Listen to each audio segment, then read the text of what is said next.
We really appreciate the time that you've taken today to attend this online event and hope that you find the information and discussion useful. I'd now like to hand over to Aidan Gough, Designated Officer from InterTradeIreland, to officially welcome you and provide the context for today's session. So over to you, Aidan. Thanks, Jane. Still struggling with technology. But good afternoon and welcome to the second event in InterTradeIreland's Brexit webinar series. We're delighted so many of you have taken time out from what must be incredibly busy and challenging schedules as you grapple with probably the most difficult economic environment that any of us has ever faced. The main aim of this series is to try to give you clear advice and guidance on actions that can and indeed should be taken to manage your way through the uncertainty, to open some pathways through the fog, if you like. Britain leaves the EU at the end of the month, and the trading relationship that we've been accustomed to for over 40 years will change. Unfortunately, we're still not sure what the new trading relationship will look like. Indeed, it is likely to be a fairly fluid and developing relationship for the foreseeable future, but there's still much that we can do to prepare, and InterTradeIreland is here to help you, cross-border traders, manage this transition. This is an interactive session. The main part of it will be the panel discussion where you will have the opportunity to put your issues to experts, if there is such a thing, and to business people who are grappling with the same issues you face. If you don't get your questions answered here today, I direct you to our Brexit 2020 website, which contains really accessible information on topics such as customs procedures, data, logistics, people, or you can contact our Brexit advisory support team on brexit@intertradeireland.com. Before we get into the detailed discussion, I'm delighted that the Minister for the Economy from Northern Ireland, Ms. Diane Dodds, has recorded an opening address for us. Good morning, and thank you InterTradeIreland for the invitation to address this very important webinar. I'm delighted to be able to join you today. I appreciate everyone taking time to participate, as I recognise that businesses are being stretched in all directions now as they navigate the economic impacts of the COVID-19 pandemic. However, it is vital that Northern Ireland businesses also take steps to check their preparedness for the end of the transition period. With less than 26 days remaining, we must do all we can to be ready for the end of the year, but also be ready to respond to emerging issues that arise from January 2021. While the UK as a whole is leaving the European Union, the Northern Ireland Protocol ensures that businesses in Northern Ireland can continue to trade in goods across the border with ease. The protocol ensures that there will be no additional paperwork or customs for trade with the EU, a competitive advantage above firms in GB. In order to enable this, Northern Ireland firms will remain aligned to EU regulations and goods. A significant body of research indicates that export offers considerable potential to contribute to economic growth through increased productivity and competitiveness of regional economies. Exporting firms have been proven to be more innovative, more productive, and more resilient than their non-exporting counterparts. While unfettered access to the Great Britain market is essential after the end of the transition period, we also know that Northern Irish firms trading across the border benefit significantly from that trade. Currently, Northern Irish firms export 4.169 billion in goods and services to Ireland, much of that trade being undertaken by small firms who rely on that trade to sustain their business. There are, of course, also changes ahead for Northern Ireland firms as they adjust to the new trading relationship between the UK and the EU. The aim is to make the changes as seamless as possible for firms so that they are able to continue to benefit from the trading relationship and markets that they have built up over time. For businesses trading in goods across the border with Ireland, there will be a few direct changes as alignment with the EU regulations allows this trade to continue to flow freely. Areas of change will occur potentially with regard to services trade, which was not addressed in the Northern Ireland Protocol, and on the goods supply chains, which include components from the rest of the UK. The depth of changes will largely depend on the nature of any future trade deal between the UK and the EU, and it is hoped that this will be concluded in the coming weeks, and acknowledge that this leaves little time for businesses to adjust to the new trading environment. The best piece of advice I can give is to prepare now for the things we know will change rather than waiting until the full picture is available. On Monday past, my department launched a new online tool to help service exporters prepare for the end of the transition period. The tool, known as the Market Access Policy Simulator, has been created to help service businesses understand the new regulatory barriers which they may face when trading with the Republic of Ireland. Even for those firms who do not consider themselves importers or exporters, it is important to take time to more thoroughly consider your supply chains. Speak to your buyers and suppliers to understand the preparedness and the impact of market access changes on those purchases and sales. For firms engaged in services trade with the EU, I would advise mapping your data flows to better understand data movements. As the UK leaves the EU, it is essential that businesses take steps to prepare for the changes that lie ahead. InterTradeIreland's All-Island Business Monitor shows that at the end of Q3, just 9% of firms in Northern Ireland had a plan in place for the end of the transition period.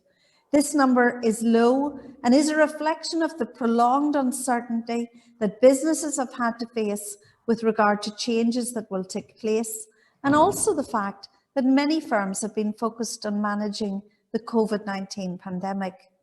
We know from the Business Monitor that for those 9% of firms that tell us they have a plan in place, half of them will need to revise those plans because of the substantial impact of COVID-19. However, there is still time for businesses to plan and prepare, with many actions that can be taken over the coming weeks to manage the changes that lie ahead. I would encourage businesses to take advantage of the supports available to them. For cross-border traders, InterTradeIreland's Brexit Advisory Service is a great source of support and guidance for exporters further afield. InvestNI's EU exit supports provide a series of online guidance and webinars. And for firms importing from the rest of the UK, I would encourage you to register with the Trader Support Service. I know that for firms attending today's events from Ireland, there are similar supports available through Enterprise Ireland and the local enterprise offices. The key now is to take the time to plan, make use of the supports available, and be better prepared for the end of the transition period. My department, along with InterTradeIreland and InvestNI, has already published a 10-step checklist for businesses to use on the NI Business Info website, which I would encourage you to use. As I mentioned, I would encourage you to sign up to the Trader Support Service, as for most businesses, it is the only viable option of being able to complete the customs documentation required. Even if you're not sure whether you will buy from or sell to GB in the next year, it is worth registering just in case. As well as preparedness for trading goods with GB, there are also a range of issues which businesses trading services with the EU must prepare for. I have a particular concern on data transfer, where just 6% of businesses have a plan in place and 80% have done no work on this issue. I would advise businesses to look at the Information Commissioner's Office website to see how they can prepare for cross-border data transfer in the event that there is no data adequacy decision from the EU. The combination of low levels of preparedness and limited support in customs is likely to increase disruption from January, particularly as it is unlikely that existing customs intermediaries will have significant capacity to pick up the significant increase in demand. Chemicals is also a key issue for business. I welcome the recent guidance which has been published. As I conclude my address, I want to take this opportunity to express my sincere gratitude to InterTrade Ireland for the excellent work to get businesses ready. InterTrade Ireland has worked tirelessly alongside my department and with InvestNI to support and listen to businesses, and I strongly encourage businesses to avail of the support available to help them prepare for the end of the transition period.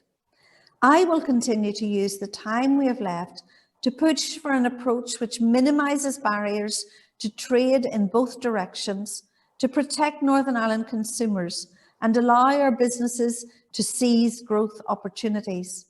I am actively seeking further support to assist businesses to adjust to any changes. I understand that it is likely that we will do the most effective business preparedness work when the protocol is operational, as businesses may only prepare when they cannot trade without taking certain actions. I wish you all an enjoyable and enlightening day.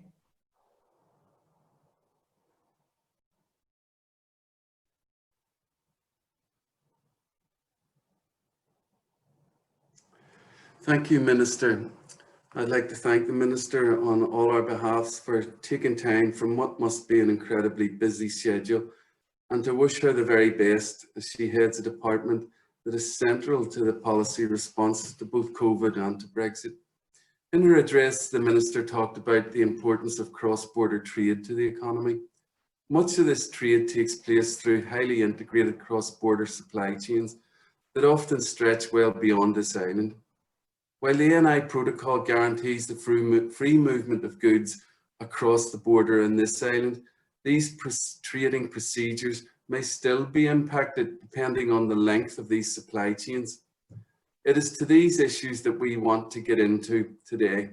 So without further ado, I'll hand you over to Ms. Kerry Curran, InterTrade Ireland's Policy Research Manager and our moderator for today. Thank you. Thank you, Aidan, and welcome to everyone on the call today. Today we will be taking you through some of the detail of the changes that are taking place, the actions that you'll need to take, and the supports that are available to help you to prepare. But before we introduce our speakers, I'd like to take a few moments just to help us to get to know you, the audience, how you're currently positioned, and elements of the planning that are relevant to today's discussion. And this in part will be helpful to other businesses on the call who can see the similarities and differences in their preparations, but also to help us to direct our time on the Q&A panel to make sure that you get the most out of today's session. So we have poll 1 up on your screens now. This is with regard to your directions of trade. So whether you trade cross-border, whether you trade with GB, or both cross-border and with GB. So if I could ask you to submit your answers now, thank you. And it's important for us really here to understand the interdependencies of your supply chains. As we've mentioned already, the Northern Ireland Protocol allows us to keep goods flowing freely across the border on the island of Ireland, but we also recognise that businesses will have supply chains that include GB goods. So thank you for that. Poll 2, please, Jane. Great, so this is with regard to transit documentation. We'll be discussing this today with our first speaker, Ronan McDonnell from the logistics company. And this is really with regard to whether you have, whether you're familiar with the transit documentation required for your trade routes. We recognise that all of the information is not yet available, particularly on GB to NI trade, but it's important that you understand the documentation that will be required. And our final poll, this is great getting through these so quickly, so thank you to everybody.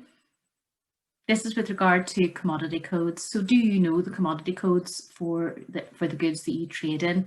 And we know that these 10-digit codes are so important for your any paperwork involved in importing goods, and they'll help you identify the correct tax and duties on your goods. So that's great. Thank you so much for taking part in those polls. We'll actually be coming back to the answers of those one at the beginning of the Q&A panel. So that's going to be really helpful for us to direct our conversation. But we're very grateful now to go to our next speaker of the day, Ronan McDonnell. He's the CEO of the Logistics Consultants. It's a firm specialising in all aspects of logistics and supply chain management. And Ronan will be sharing the key points to note for logistics and supply chain perspective to keep goods moving across the border. And we're really delighted that you can join us today, Ronan, at what I'm sure is a really busy time for your firm, as businesses, I'm sure, are coming to you then as the end of the transition period draws near.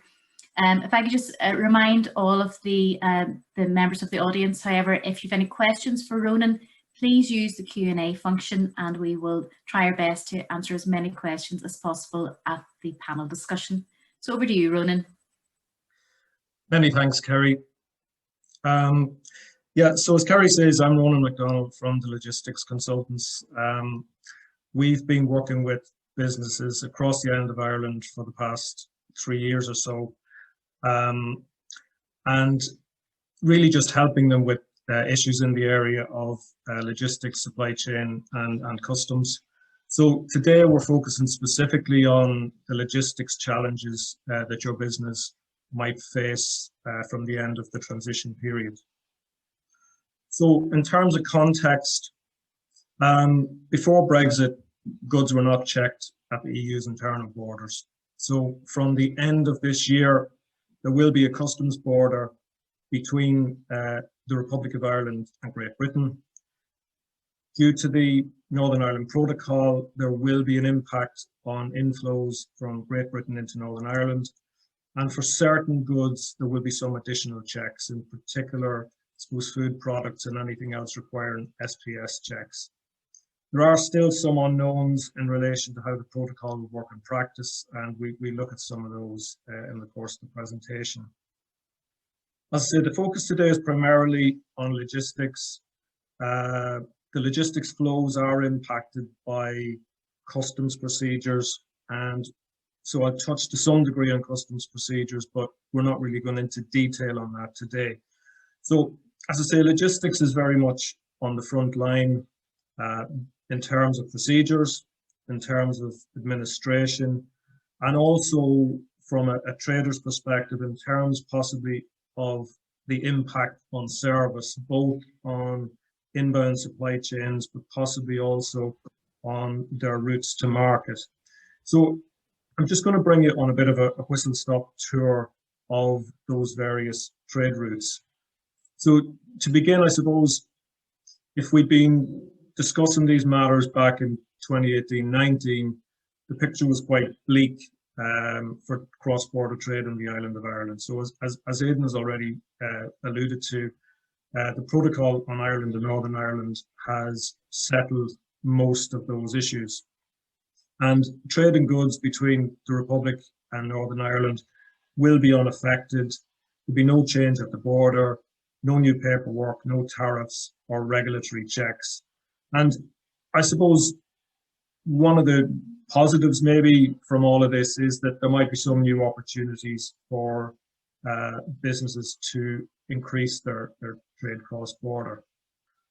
If we then look at movements from Northern Ireland into Great Britain, this will be more straightforward than movements in the opposite direction. And the government in Westminster has constantly said that they would guarantee unfettered access with no import declarations, tariffs or customs or regulatory checks in place. This will need formal agreement, however, with the UK-EU Joint Committee, which has been in the news quite a bit this week. And we will refer to that later again. Now, when we look at goods moving in the opposite direction from Britain into Northern Ireland, this is where it starts to get a bit more complicated. There will be new administrative processes for traders. So there will be a requirement for import declarations into Northern Ireland. Also, what are called safety and security declarations. And both of these will be processed through the trader support service, which was recently set up. And certainly businesses in Northern Ireland should be registered with the TSS. Beyond that, there is the potential for goods that are at a genuine risk of entering the EU, so into the Republic of Ireland in particular, of attracting tariffs to those goods if there is no trade deal. Again, I'm not going to go into great detail on that, and hopefully it won't be such an issue in the event of a trade deal. As well as the TSS system, the flow of goods will be facilitated by what's called the GVMS. So this is the Goods Vehicle Movement System, which has been implemented to facilitate the movement of goods through most of the ports in the UK. So before a vehicle is allowed board a ferry, it will be required that any customs declarations will be pre-lodged and associated with a goods vehicle movement record. So this goods vehicle movement record is a bit like an envelope or a folder containing details of the vehicle, of the goods being transported, details of the customs declarations, and the movement reference number from the safety and security declaration. So this is, if you like, an online folder. Looking then at movements between the Republic of Ireland and Great Britain and vice versa. Here, there will be a full customs border between third countries. So effectively, trade will be similar to trade you might have beyond the EU currently. And all goods will require import and export declarations. And in some instances, there will be a requirement for export health certificates. There will also be a requirement for entry summary declarations, for instance, into the Republic of Ireland, and pre-boarding notifications. So traders will need to ensure that they have processed the customs declarations, that any export health certificates are lodged, and that the customs reference numbers and permission to proceed have been received and communicated to the hauliers in advance of collection. And then the hauliers will process the safety and security declarations and pre-boarding notifications.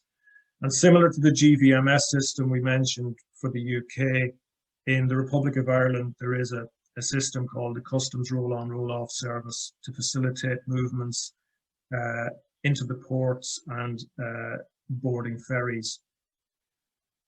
Another aspect, I suppose, of cross-border trade is the fact that some movements from the Republic of Ireland into GB go via ports in Northern Ireland, and also quite a large proportion of movements from Northern Ireland to and from GB go through the Republic of Ireland, so let's say through Dublin Port.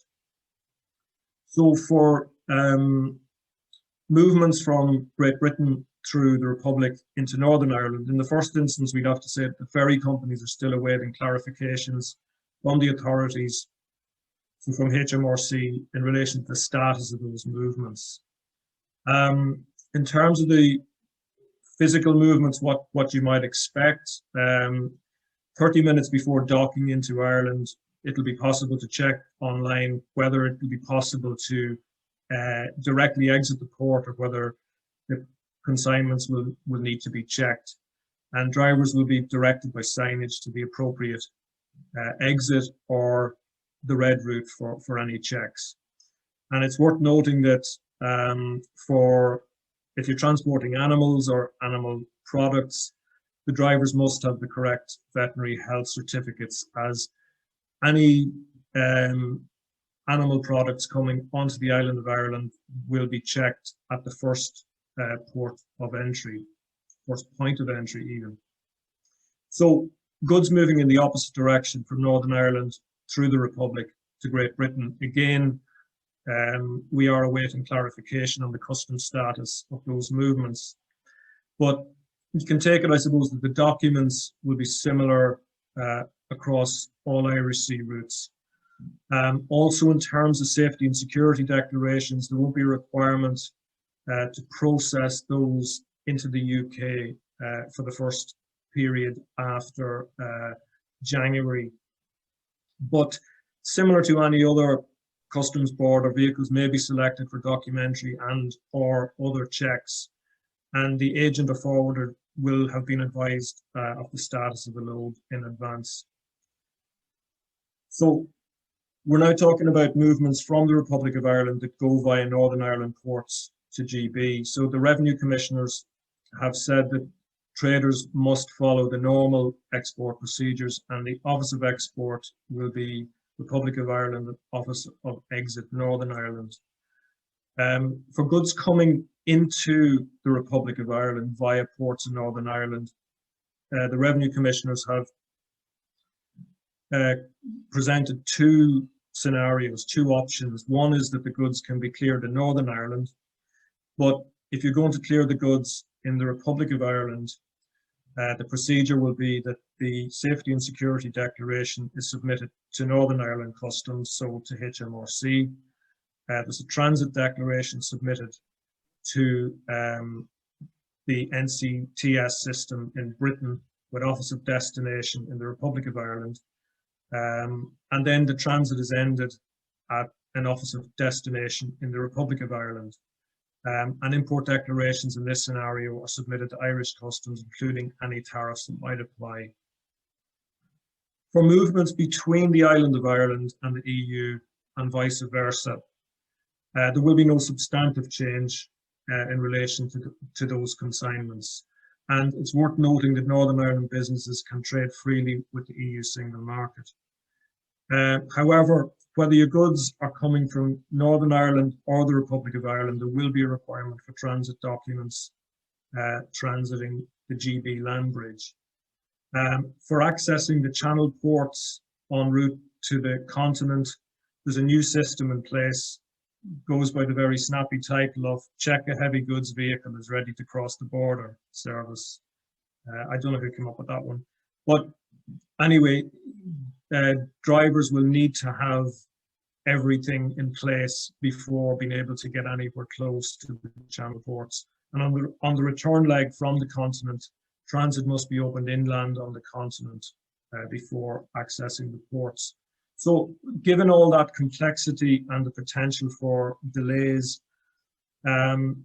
businesses on the island of Ireland trading with mainland EU should consider using direct ferry services, and there are a number of new services that have come on stream. Most recently, last week, the FDS announced a new service from Rosslare to Dunkirk in France, which is very close to the Belgian border. There are new ferries have come on recently to Zeebrugge and Rotterdam from Dublin, and also increased capacity on existing routes to France. And the Irish government has been advising companies that they should complete some trial runs before the end of the year if possible. So it's worth speaking to your hauliers to see what their plans are for servicing the EU market and coming back from the EU. And also it's worth speaking to suppliers on the continent just to see if they're aware of any of these issues and how they might be able to mitigate them, particularly if lead times are an issue. I suppose some other good news is that basically trade with the rest of the world, whether you're in Northern Ireland or the Republic of Ireland, will continue broadly as it does today. Obviously, Northern Ireland trade will be impacted by any new trade agreements that the UK might do. So what don't we know? As I said, there are still some grey areas, some clarification required.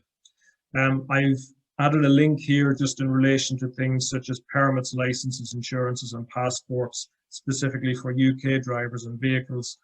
But it's worth noting that recently, despite some sort of equivocation, it was announced that ECMT permits won't be required for haulage between the Republic of Ireland and Northern Ireland and vice versa.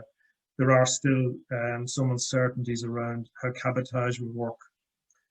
In terms of infrastructure and systems, we just don't know if everything's going to be ready. And contingencies must be put in place in that respect. Also, as Aidan mentioned earlier, we don't know yet what the outcome of the trade talks might be. But what I would say is, even though the trade talks might mean that tariffs won't apply, it doesn't mean to say that all of the other complexity that I talked about today won't happen. So you must prepare anyway. Just a few other things to consider. I think you do need to prepare for delays, and this might have an impact on stock holding strategies. So it might mean looking at increased lead times and whether you should consider building stocks before the end of 2020. You'll also need to consider who's going to process all of this additional information within your business. So it might mean resourcing the administration function within your logistics operation. You should be engaging with your hauliers just to ensure that they understand the new procedures and that they have the communications in place to communicate with drivers.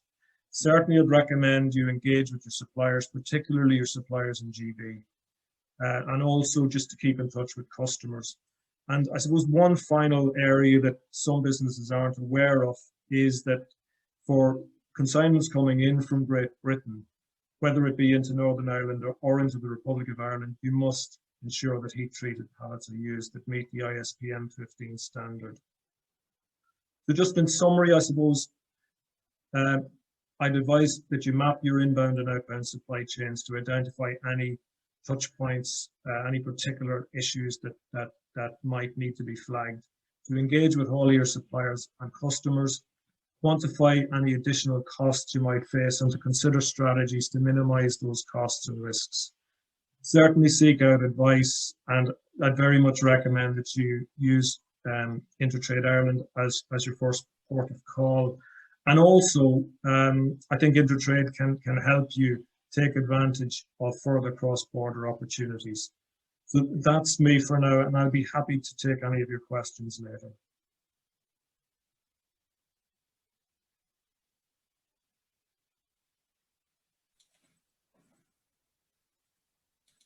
Thank you so much, Ronan. Some very practical advice there for firms, and I can see already that we've got quite a few questions for you coming through the Q&A panel, for the Q&A panel. Now, for those of you on the call today who are perhaps a little overwhelmed with the range of issues that we'll need to adjust to, you'll be relieved to hear from our next speaker, Deirdre Maguire. Deirdre is the Brexit Advisory Service Manager at InterTradeIreland and has been helping firms in their preparations and planning for Brexit for many years now. Deirdre is going to share with us now some further practical steps to take and the support and advice that will be available to you all beyond this webinar.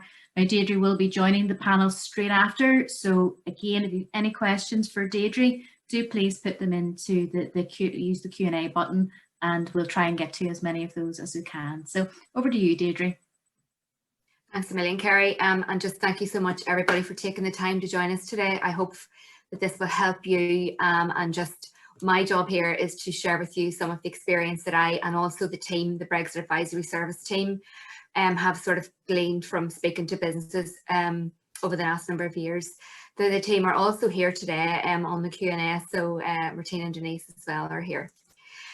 So just a little bit about supports, and I'm going to give you a sort of a demo on what I think would be very useful for you if you wanted to find out where your commodity code was or your Incoterm. So I'm just going to share a few slides and hopefully not take you too long.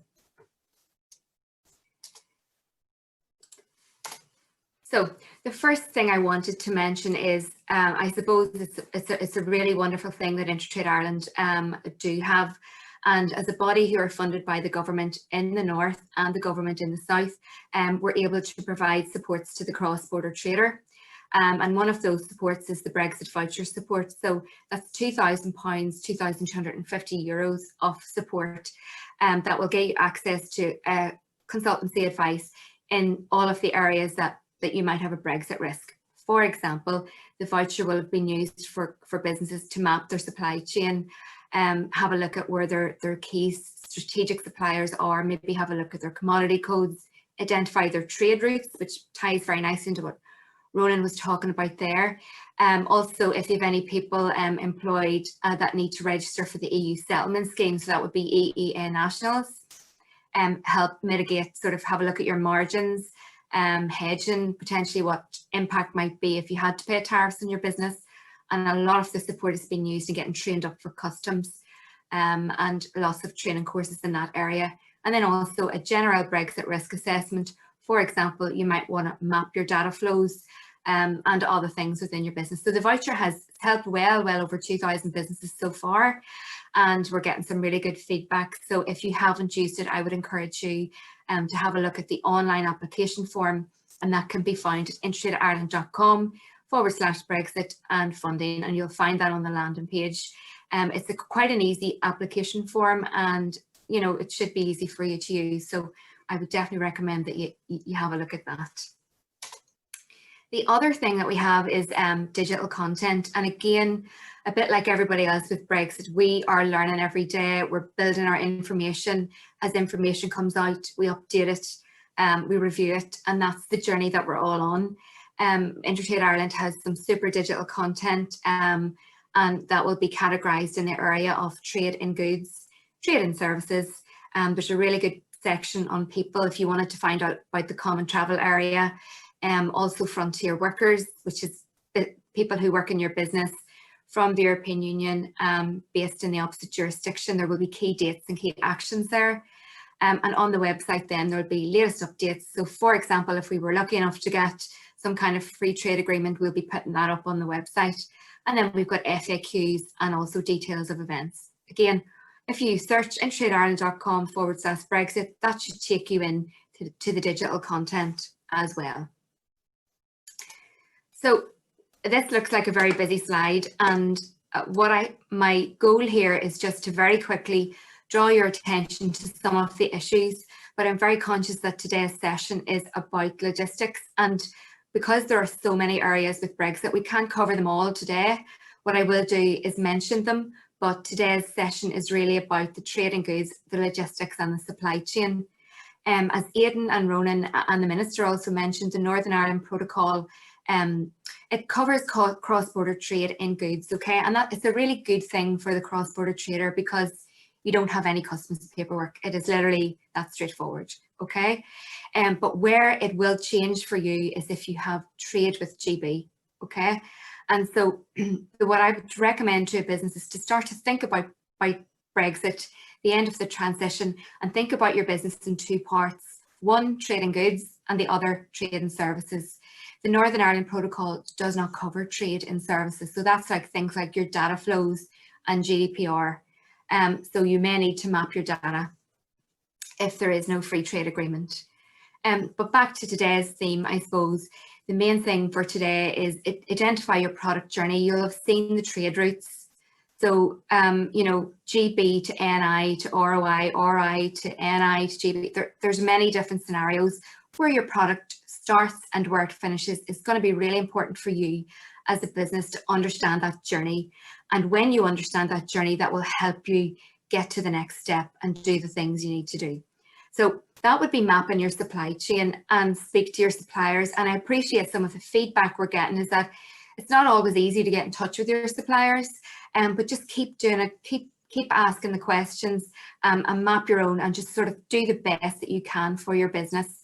And crucially speak to your logistics providers. You know, Ronan has just said to you about the huge task that the hauliers and the logistics providers have ahead of them. And you as a business have a part to play in that, both for you, for your business, and also to make this journey sort of easier for everybody. And that's all about the data. It's all about your commodity codes and your EORI numbers. And I'll come to that in a moment. I wanted to mention strategic sourcing. Ronan has mentioned it. So it's just be prepared for the end of the year. You know, it's about understanding that you might have delays. And if you do have a key product, something that is crucial to keeping the door of your business open, and I know COVID has, you will know from COVID what that is. It's not easy for businesses, but identify that product or products and understand what you would do if there was a delay for it. And also, is there any other alternative suppliers perhaps on the island that you could use and source so that you would have a backup there. And so I would start to be thinking along those lines, so you can continue to trade at the beginning of January. So to the topic in question today is really about commodity codes, ERI numbers, and data, Incoterms, which I'll come to as well. And not to mention the things that are equally important, will be looking at your labelling, your licenses, standards, the data flows, and qualifications and procurement. And all of this falls under trading goods and trading services. But as I said today, I just don't want to overwhelm you, so we're just going to go into some practical tips on commodity codes and Incoterms. And the reason this is that the questions that are coming into the Brexit Advisory Service, I mean, we've had so many of them in the last month, and it's very clear that, you know, maybe a year or 2 years ago, we might have said, right, all you need to do is get your commodity codes, and it's really not that simple, and you do need to put in a little bit of work here, and it's work that you yourself as a business need to do, and because you know your products, and we can help you, we can give you the tools, and we can signpost for you, but unfortunately there's work involved here for your business. So I don't want to scare you too much, but I'm going to take you into a demo here. I'm going to go through commodity codes and terms of trade, which are called Incoterms. Incoterms are something that's regularly talked about at the moment in the Brexit landscape. And, you know, what is an Incoterm? I'm going to take you through what that is in a very, very practical layman's terms sense, if that's okay. And so the first thing is the commodity code. Okay, so it would be very easy to say to a business who has 50 products, just go and get your commodity codes. Well, it's not that simple, okay? It is when you put the work in, but you need to really understand what you're looking for. And so what I decided I did here is just to break it down a little bit. So a commodity code generally will have 10 digits, okay? But the first 6 are the ones you need to look for first, because that's going to tell you, for example, this is for a snack, okay? The snack that I'm talking about has different types of fruit in it, different quantities of sugar, and many different formulations within it. But to start me off, I needed to look for a snack, okay, a fruit snack.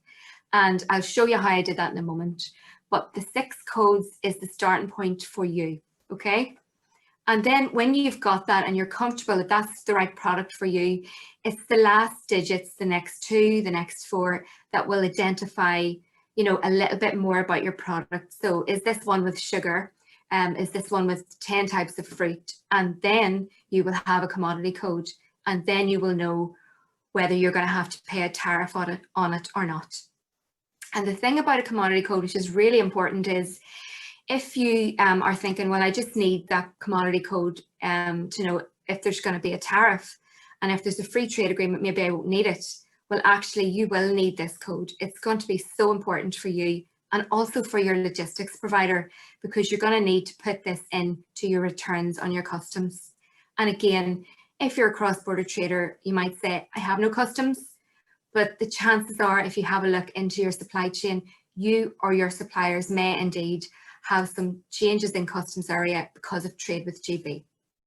Okay, so the next thing I wanted to cover, I suppose, is Incoterms. Okay, Incoterms is quite simply put your terms of trade. And because businesses never really had to spend a lot of time on customs, certainly in my lifetime anyway, maybe in the latter years, but terms of trade basically is a code. It's you as a business deciding who carries the risk of your product, who pays for the carriage and delivery of it, and who pays for the duty, who's the importer and who's the exporter. So if a product is picked up at your factory door and you know what your Incoterm is, you will know from the journey of that product who owns the risk and who pays the duty, okay? And I suppose you're gonna, as a business, need, if you have trade in a different customs territory like GB, is understand what the one is that you choose, and indeed what your suppliers have also chosen. So when somebody says map your supply chain and speak to your suppliers, if you have GB to suppliers, this is one of the questions you need to ask. What are your Incoterms? What are your terms of trade? And here is quite a scary slide, but there will be businesses who export and import all the time and would be very familiar with this matrix. And so it just shows you every single commodity code that you would use. Some are associated with a journey of a product by a lorry, and some are journey of a product on a ship. And that's basically what this is. I'm not going to go into the detail, but what I am going to do is take you on a demo here and show you some tools that will help you explore this information a little bit further. Okay. So now we're just going to go into a demo, and I'll try and not keep you too long, but I hope that this is of value to you.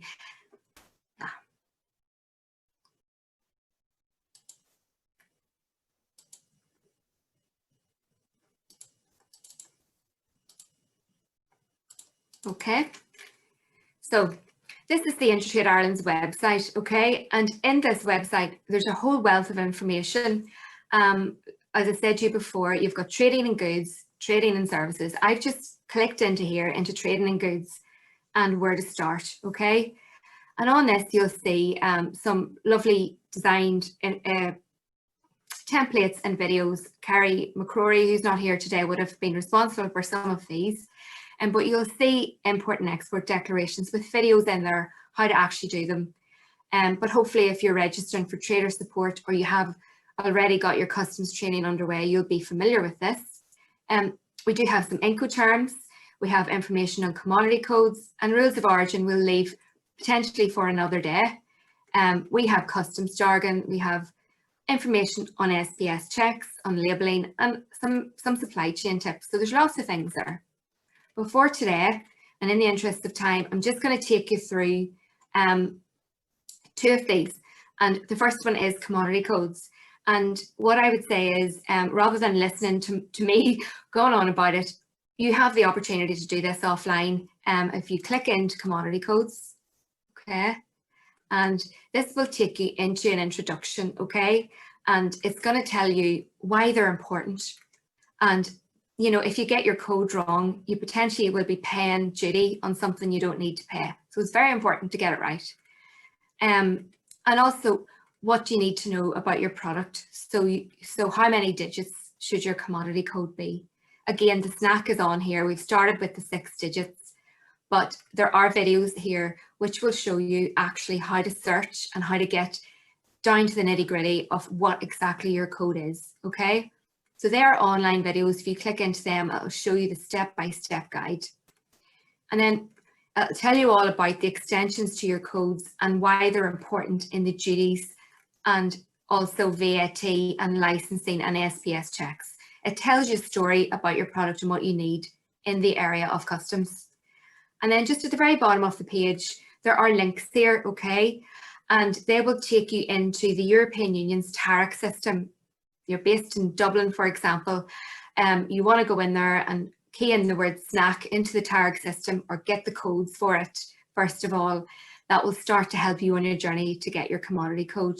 And then if you're in Northern Ireland, obviously you can use the EU tariff system and also access the UK's global tariffs. So the UK will also have tariff codes and the EU will have theirs. And the commodity codes, the 6 digits, are the ones that will be uniform. So they're the ones you need to start off with. And again, these links will get you into all of that. On the slides that I have today as well, I'm going to go into Incoterms now, but there's also these links. So I've also taken them out and highlighted them on the slides, which I'll share afterwards. And then again, so I'm going to very quickly go into Incoterms, which is your terms of trade. You put this on your invoice. It goes along with your packing list. You're going to need to know the weight of your goods and who you're sending your goods to and what your supplier's Incoterms are. And basically what this means is that if you know this, your supplier can't hit you with a cost that you weren't prepared for. They can't say, oh, you know what, actually you're paying the duty, we're not. So that's why it's really important. And so what is an Incoterm and what are each of them, okay? And again, a little bit of information as to why you need them. And then if you go further on down, for example, you might see DDP. You know, this is one, for example, and that will tell you a little bit about what that code means. And that one there means the seller is responsible for delivering the goods. paying all the costs and importing customs clearance and duties paid by the exporter. So what I would say to you is don't be alarmed. This is here, and share this within your business. I'm just going to go back now to my slides and quickly just summarize this here for you. Give me a wee second. I'll share the screen here. So that was an overview of the Brexit digital content, and just share it out with somebody in your business. If you're a small business, I would say just take it slowly. Go in and start to look for your commodity codes if you don't have them, because this is going to help your logistics provider as well, and it really, really will help you. These are the links I mentioned. And finally, just what I would want to say is, there's, first of all, before I mention this, I see in the Q&A there's questions already coming in about codes, and it's not that simple. Some of your suppliers may not have the right code. And there are things that you can do. We might mention it in the Q&A if you are worried, and how to check that. And I suppose crucially really is know where to get support. And it's been mentioned a few times in the session today. The ministers mentioned a lot of the supports in the opening session, as has Aidan and Ronan and Kerry. And I would be saying, use all the help that you can get. There are lots of checklists. NI Business Info was mentioned earlier on. Deli have a really good checklist. I put the link on there, which is in Ireland, really, really good. And on that checklist, you'll actually get access to all of the supports that are available, help in getting you with Enterprise Ireland, customs people in your business. So there's lots of really good support there. And then also, the UK government has a really good transition site. I use it myself every day. I highly recommend that you go into that and subscribe and register, because it is really, really important. And also register for the Trader Support Service. And then just finally, contact us at brexit@InterTradeIreland.com. We do have a team, and we're working really, really hard. We may not always get the answers. We've got lots of questions coming into you, but just know that we're trying our best to get them for you. And if we don't have them now, we'll have it on our radar, and we'll work towards getting FAQs up on our website and coming back to you with good signposting. And look, so it's InterTradeIreland.com. There are voucher supports there, and please do not hesitate to contact us. Thank you. Thanks, Kerry. Thanks, Deirdre. Some really useful advice in there for firms. I'm sure everyone will agree. And I can see quite a few questions coming in the Q&A for the Q&A panel while you've been speaking. So we're going to be very busy coming up.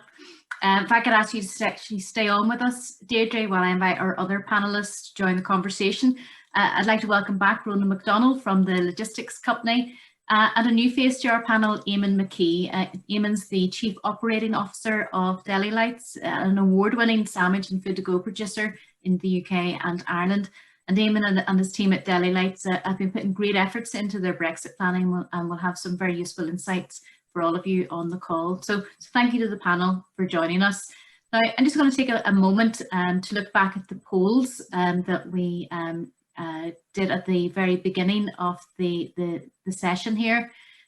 We had 3 questions coming up. Can we share those on screen? Great. So we were firstly wanted to look at the direction of trade, and what we can see here is the vast majority of firms trade both with GB and cross-border. And that's going to be important for us as we consider our responses to you, and those integrated supply chains are not unfamiliar. On the second poll, we asked about transit documentation, and we see that about 3/4 of firms don't actually have their transit documentation planned out yet, and hopefully that discussion from Ronan will have been very useful for all of you.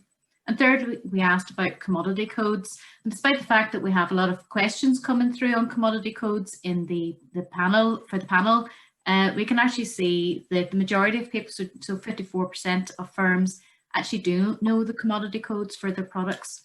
So that's really good to see, and I think it's a positive note in terms of the planning that we all have in place, and now that we're just a few weeks out. But for now, firstly, what I'd like to do is for Eamon, who's joined us, we can see Eamon through the course of this webinar, A number of issues have been raised with regard to Brexit planning, transport logistics, commodity codes. Can you share with us a little bit about the steps that you've taken to prepare for Brexit and what in your mind remains to be done in the weeks ahead? Over to you, Eamon. Thank you, Kerry. Good afternoon, everyone. By way of background, our Brexit plan has changed as the facts have changed.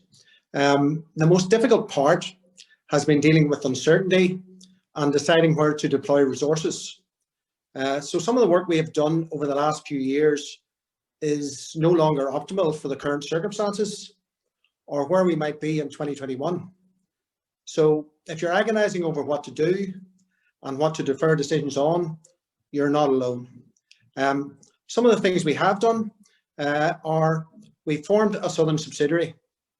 This was initially to help cope with a problematic land border in 2019. The company is no longer needed for that purpose, but we've most recently used it to contract with a European customer that completely refused to contract with Deli Lites as a UK or Northern Ireland company. Now, there was no real good reason for them to make that decision, but perception was the real barrier in this instance. Other things we've done, we've run staff workshops, assisting our foreign national staff with the EU settlement scheme. We carried out a study in 2018 using InterTradeIreland voucher assistance on Deli Lites operating on WTO terms. That was our first effort at refining commodity codes. InterTradeIreland and Invest NI have supported us with the cost of this type of work in planning for Brexit.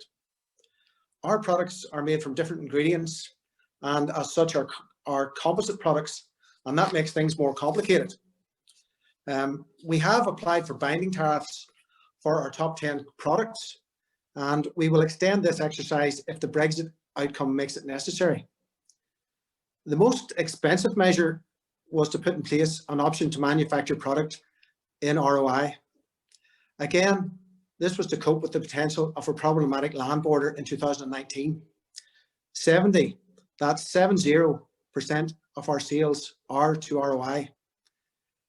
In the approach to 31st October 2019, the risk and uncertainty, coupled with the expectations of some of our large ROI customers, forced us to commit significant resources to this option.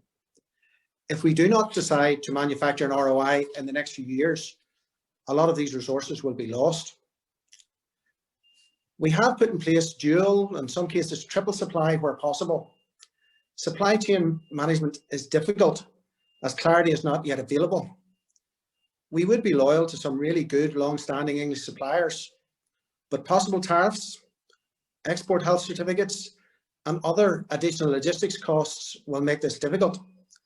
This also creates opportunities for Irish and EU suppliers. We are planning to bring in extra stock this month. It's not a long-term solution, but if possible, we want to avoid any initial chaos in the first few weeks of 2021. And that is always assuming there's not going to be some sort of extension to the process. Finally, in terms of things we've done, at different stages, we have prepared customer communication to address the various scenarios that we have been facing. In terms of unfinished business, we are looking for clarity around the outworkings of the current uncertainty. We do have a traffic light system in place regarding disruption or increased costs in our supply chain. But we need to see what the environment is truly like in 2021 to fine tune or perhaps radically change our supply chain. Buying goods from GB is still fraught with uncertainty. We're also looking at the detailed operation of the land bridge in relation to exporting product. We are now exporting our products internationally, and we cannot insist that our customers order in complete containers, and we're still trying to clarify how we properly operate the land bridge to avoid potential tariffs and the need for export health certificates. We will be also monitoring access to new employees. Potential staff shortages are a concern for us. In summary, our general approach has been to do the easy low cost things, also to do the things that we were going to do at some point anyway. And finally, those things we had to do and could not delay, we've decided to get on with them. Thank you. Thank you very much, Eamon. That's really helpful, and I'm quite sure that many of the people on the call today will have found it interesting to see the journey that you have gone through in your preparations. Now I'm going to turn to the questions that are coming through in the Q&A panel, and it's quite a few of them, so we're going to be busy over this next half hour. I'm firstly going to go to a question this will be one for you, Ronan. And with regards to goods coming into Northern Ireland from the rest of the world, the question is whether they'll be subject to either UK or EU quotas. Is that something that we know yet? Yeah, I suppose in terms, this really relates more, I think, to trade agreements than anything else. And to all intents and purposes, Northern Ireland will be covered by UK trade agreements. Your last seminar last month, Simon Coveney, who's the Minister for Foreign Affairs in the Republic, mentioned that the Irish government is pressing to have Northern Ireland also covered by EU trade agreements. Now, it's a tricky scenario, but in that case, I suppose Northern Ireland could get the best of both worlds, but to all intents and purposes, goods from outside the EU would be governed by UK free trade, or UK trade agreements, should I say. And I think that'll be an interesting one for everybody to watch to see if there are any changes in that, Ronan, so thank you. We also have quite a few questions coming in on the whole issue of goods at risk, and I'm not even sure if this is something that we will be able to answer at this stage, because likewise we're waiting to see how those are going to be treated. But some of the questions that are coming in with regard to this are whether stock that's been brought in from GB that will partially be for Northern Ireland and partially be for a distribution in Ireland, whether the duties will be payable on all of those, or whether it's easy to identify those routes to market. Yeah, I mean, I suppose this whole area, it's very much in the news at the moment. You know, the joint committee that I mentioned earlier is to adjudicate on this whole issue of what's at risk and what isn't at risk. And I suppose the EU has a certain position on this, whereas the UK has a very different line in the event that there is no, I suppose, adjudication from the joint committee. Now, my understanding is that in the withdrawal agreement and the protocol, the default position is that if there's no agreement, that all goods coming into Northern Ireland would be deemed to be at risk. The UK's view is that it should be that no goods should be at risk. So there is that dilemma. Now, really, I suppose where this comes into play to a large degree is if you're Sainsbury's or Asda and you don't have any branches in the south, you know, and if you stand to have to process hundreds of export health certificates, adding a lot of cost, creating delays and knock-on delays in the logistics process, you would say, well, look, surely our goods are not at risk of entering the Republic, you know, or the EU. So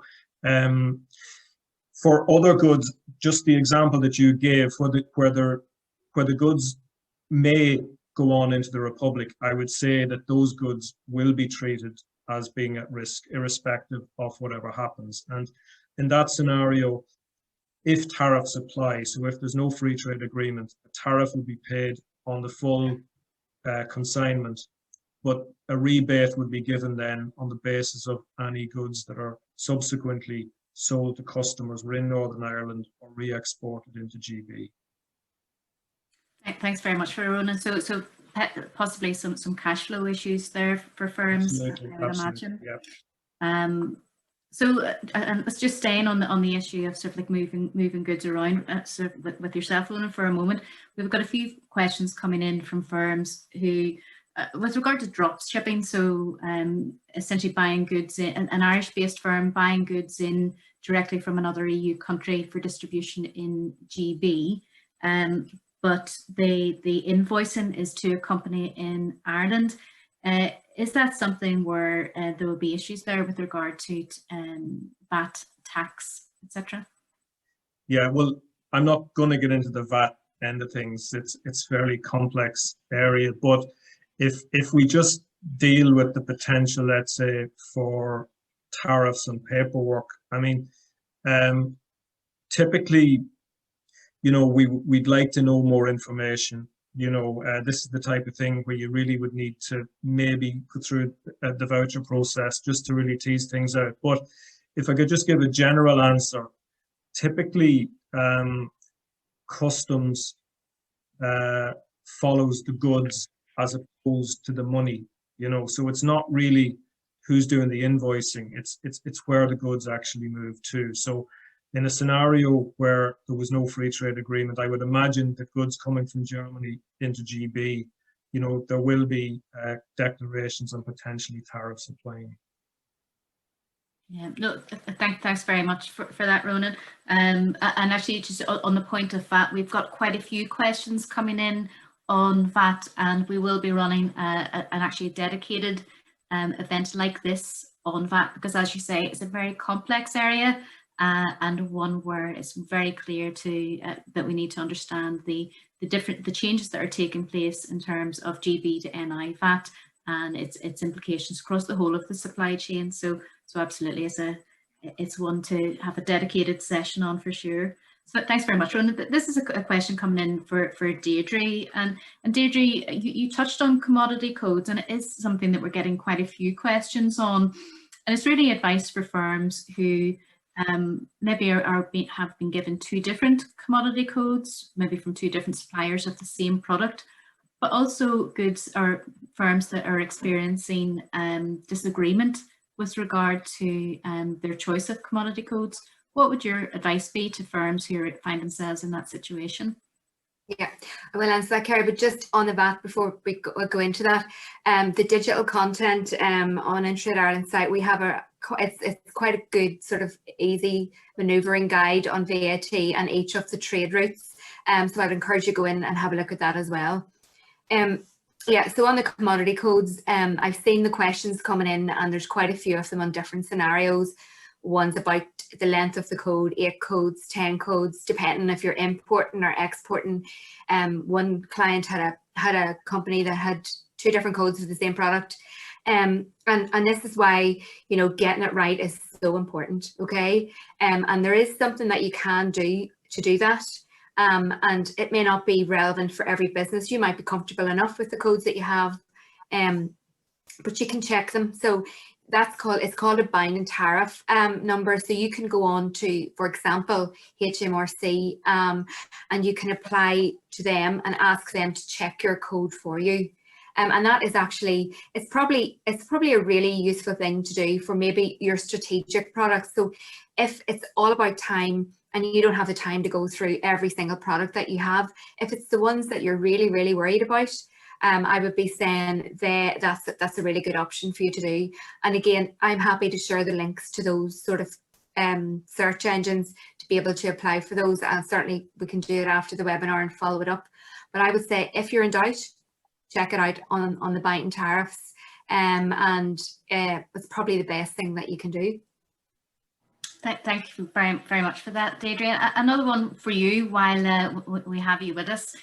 We have a few questions coming in, and these will be from Northern Ireland firms with regard to the use of the trader support service.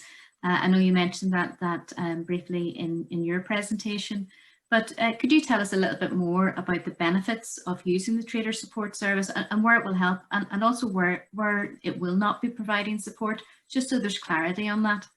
Yeah, so my understanding of trader support, and I'm a bit like everybody else, you know, I don't know everything or all the answers. I'm learning as much as anybody else, but my understanding of trader support is that this is here to help Northern Ireland businesses manage their customs, okay?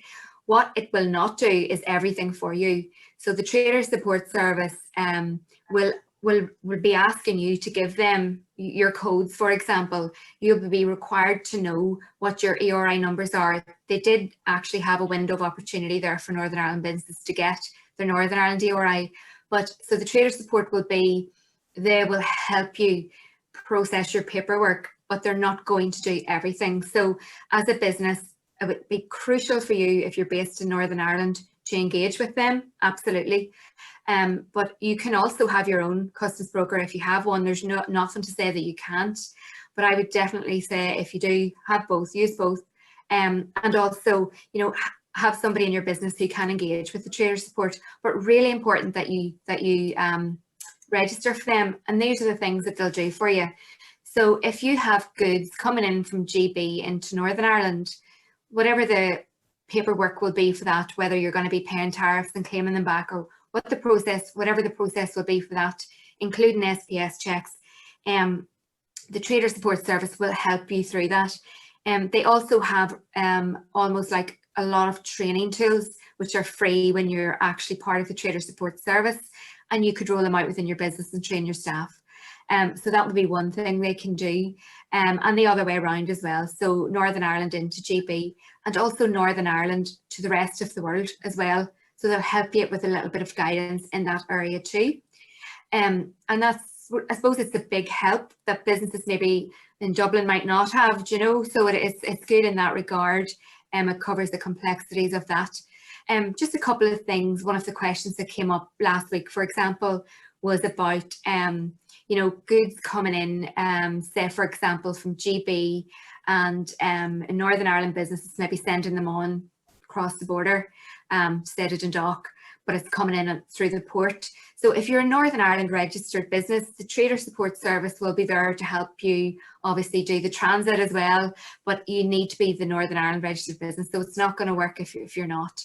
And so Trader Support Service, I would be saying, absolutely, why would you not register? It's support, use it. If it doesn't work for you, of course you can use your own customs broker, but absolutely that should be one of the first things you do as well. That's really helpful. Thank you very much for that, Deirdre. I'd like to bring Eamon in, if I may, because Eamon, we have a question in from Timothy Smith that perhaps you have some experience of in your own business. So Timothy asks, as part of the planning for Brexit, if you're a business that imports from the UK and sells to the whole of the island of Ireland, north and south, would the panel advise that the traders purchase extra supplies from the UK in December in order to provide a bedding in period in January and February? Is this something that you've encountered in Deli Lites?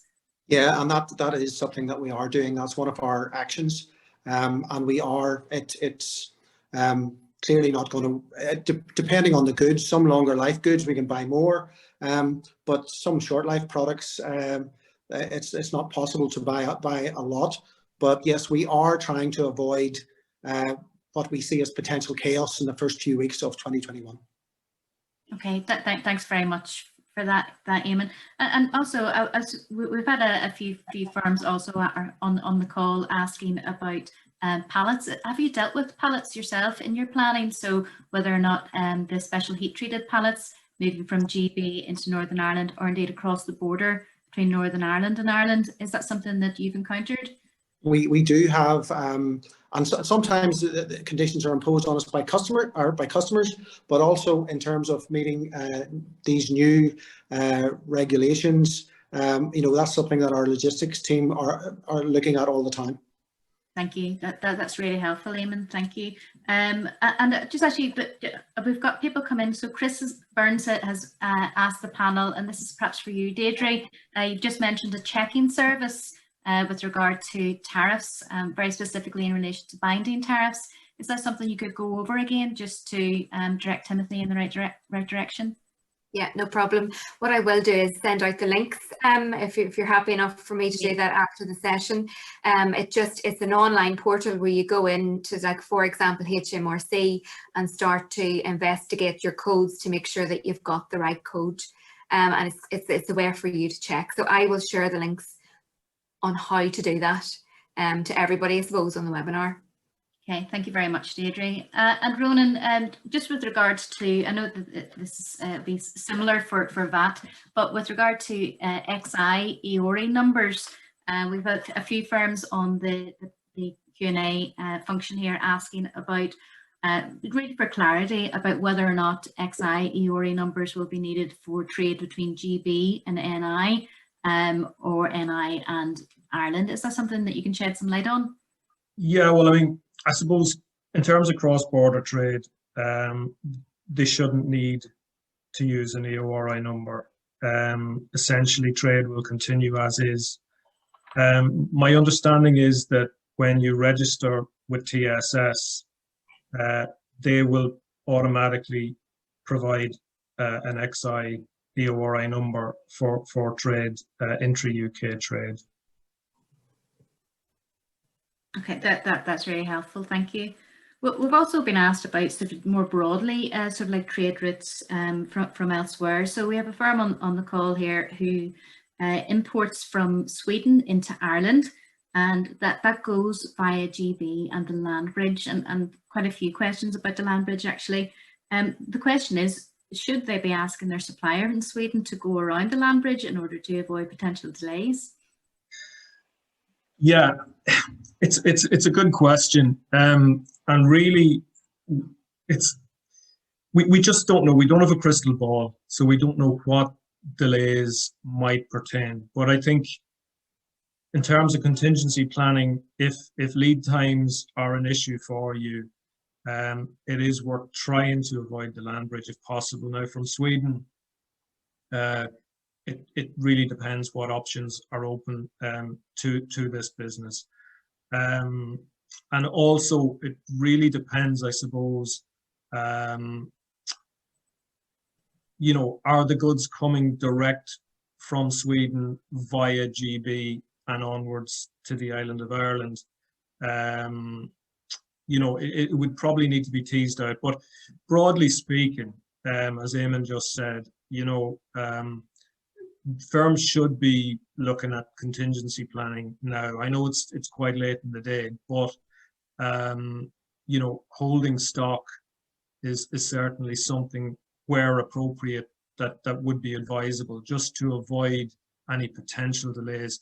I mean, if you were to ask me why delays might happen, and I did see there was a question earlier on asking about potential for delays at Northern Ireland ports, and again, we just don't know. But one particular issue that was flagged by Michael Gough was, I suppose, the lack of preparedness among companies in GB. So if they don't have their ducks in a row to be able to trade with Europe, not necessarily with Ireland, but, you know, in terms of continental Europe, if the declarations are not processed or not properly processed, if the hauliers don't have all the information they need to be able to access the ports, you will find that trucks will be turned away from the ports. There are particular issues flagged in Kent, as you would imagine. So it's the general congestion that might stem from that could lead to delays in ports. You know, so even where we're talking about goods transiting GB, where there are no specific customs procedures required, you know, you still could end up in a scenario where trucks are missing ferries, etc., etc. Yeah. So yes, it's something that we'll all have to just keep an eye on over these next few weeks. Just looking again at the questions here, Ronan, a lot of them very much, as you might imagine, coming in on the logistics front. So I'm keeping you busy during this Q&A panel. We have a question from Duncan. He asks, if goods come from the EU to our head office in Birmingham to then be exported to Belfast for delivery throughout the whole of the island of Ireland, could we pay tariffs twice when going back to the Republic? So how do firms in Duncan's position avoid that double paying of tariffs? Okay. Again, it's one of these ones that you'd really need to tease it out a little. But essentially, if you're trying to avoid double payment of tariffs, probably the best way to do it would be to hold the goods in a customs warehouse in GB, you know. So effectively, they would need to maybe speak to the logistics provider to see if that's a possibility. I mean, effectively, a customs warehouse will enable you to avoid having to pay duties if those goods are re-exported effectively. So duties would only be applied once any goods are sold within the GB market. You know, so anything moving onwards into Ireland, tariffs wouldn't apply. Okay, thanks very much, Ronan. This may be a more general one, so as we sort of come towards the end of the panel. Deirdre, a lot of firms are asking questions with regard to any changes in regulations and potential charges that are very specific to their products. And rather than going into the detail of the individual products, what advice would you give to firms who are really trying to define the information that they need in order to continue to move goods north, south and east, west? Yeah, so if the questions are about charges, I think the duties and the VAT is applicable there. If on the regulations, again, I had said earlier on about things like if your products are chemicals, okay, you may have licensing that you need to check out who's the license holder and where are they based. And I'll tell you how you can go through a little bit of a checklist on this in a moment. And another thing as well, again, about trading in the goods and the regulation side is, you know, so labelling, okay, so if you have pre-packaged goods coming from GB, you're going to need to check out the labelling on that and the food business operator addresses. You're going to have to check any organic logos. Things like that there would be really important to check. And then also trying to think, so your labels, your reach. And what I would say is there's a couple of things you can do. So use a checklist is one of them. NIA Business Info have 10 steps on theirs. The DEDI Brexit Readiness Checker also has every single step that you will need on it. InterTradeIreland also have a condensed version, which is 5 steps. But I would say as you start to work through each one in the trade and goods aspect, you'll start to learn about all the things that you need. So key things are the customs, licensing, if you've got SPS checks, if you've got any chemical products, if you've got any certification like CE marking, there are extensions for that. But you need to know if you've got any health and safety requirements on your products that you need an extra certification for. So it's really a full health check, and I would recommend that you use some of the checklists, and again we'll be sharing the links and those things too, and email the service too. Thank you so much, Deirdre. And I'm just conscious of time, and we wanted to finish sort of sharpish at past for everyone who's taken the time out of the day to join the call. So really that's all the time that we have for the panel today. So I'd really like to take a moment to say thank you to Ronan, Deirdre and Eamon for giving so graciously of their time and knowledge. We do have some questions outstanding, but we will make sure that the team back at the office gets back to everybody with those outstanding questions. So very much appreciate it all, and I'm going to pass back to Aidan Gough, Designated Officer at InterTrade Ireland for closing remarks. Over to you, Aidan.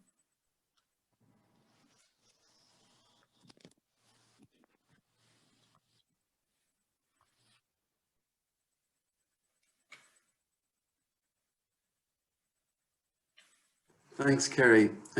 Just before I wrap up, some of you may have noticed that one of our scheduled speakers, Murray Smith, was not on the session today.